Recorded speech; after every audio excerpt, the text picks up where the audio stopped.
फसल को रक्षा करने दिन राति पाली करी जगुंट गाँ लोके ये हूँ से दृश्य जी मोर डाहाण पटे जो चाष जमी की आप देखुं रास्तार सेपाखे हूँ अनुगुल बनखंडर अधीन एवं मोर बाम पाखरे जो चाष जमी की आप देखुं ये हूँ सातकोशिया अभयारण्यर अंतर्भूत सातकोशिया अभयारण्य अंडर बा अधीन रही ये हूँ गोटे मंचा आप एभली देखिए पाखापाखि 7 गोटी मंचा रही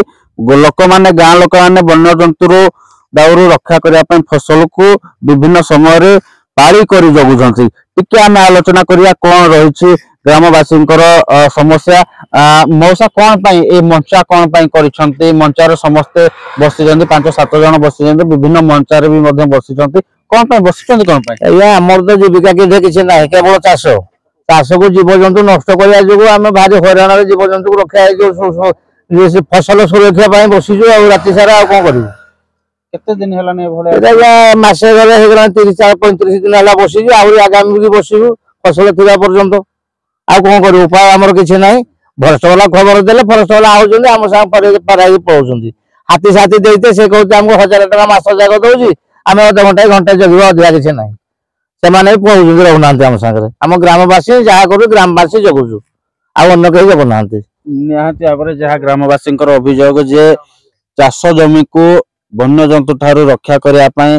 एठार मंचा करी विभिन्न समय ग्रामवासी मैंने पाली कर जगुंट एवं आउ गोटे समस्या रही जितेबाला वन्य जंतु आसुंच नष्ट करुँच वन कर्मचारी को वन विभाग को खबर देले कहीं आसुना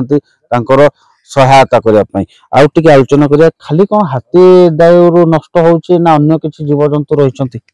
मुख्यतः हूँ हाथी दाउ बेसी हाथी एठी नष्ट करुछि बारा नष्ट करुछि मिर्ग फिर्ग गुड़ाक आस काट दौरान ठेकुआ सब बिरी मुग से डाली जातीय फसल गुड़ा सब नष्ट कर दौरान सब प्रकार वन्य जंतु आमर सब फसल नष्ट कर दौरान तापर आम ये अच्छु 5 जन अन्य पार्श्वर फसल अन्य पार्श्वर भी अच्छा 5 जन मंचार बसुँच एपटी मंचार आम 5 जन बसीचु आज हूँ आमर गाँव पाली आम गाँ बाला आज देजी पाली आज आज दिन हूँ आम 10 जनकर पाली आज दिन सारा आम बसबू घर को जाइलु बेलार खाई आसला पुणी रात्रि समय आज आमर पाली काली के अन्य 10 जन करेंगे पाली निहाती भाव जहाँ ग्रामवासी कहते पाखापाखि प्रत्येक 10 जन लेखाएं पाली करी जगुंट दिन में जगुंट राति जगुंट केवल हाथी नुहे अन्य जीवजंतु तथा बारहा ठू आरंभ कर मिरिग हरिण एभरी भी वन्य जंतु मान आसी नष्ट करुँच आम आउ टे आलोचना कर आम सह आउ जन वरिष्ठ व्यक्ति जन अच्छा आपणकर बयस है आपण भी जगुंट कारण कौन आज्ञा गाँव पाली कराई तेणु समस्ते आसवा बाध्य जेहेतु चाष भी अच्छा हाँ जेहेतु चाष करूँ